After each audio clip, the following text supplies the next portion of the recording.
The if statement is super easy. If true, do what's inside its code block. Otherwise, do this. The only thing you need is the if keyword. The else if and else keywords are completely optional. Here's an example in pseudocode, which means fake code. String name equals accept the user input, and if that name variable is equal to George, display hello George, else or otherwise, you're not George.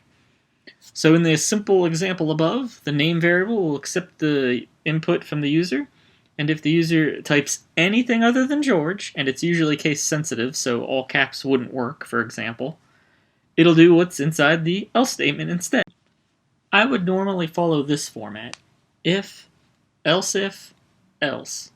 Also, if you're using the OR operator, your if statement can have a literal 1,000 OR scenarios. But if one is true, then that if statement block will run. On the flip side, if you use the AND operator, if one of them doesn't match, then it won't run that if block. There's a shorthand version that I'll cover in a later video called ternary operators.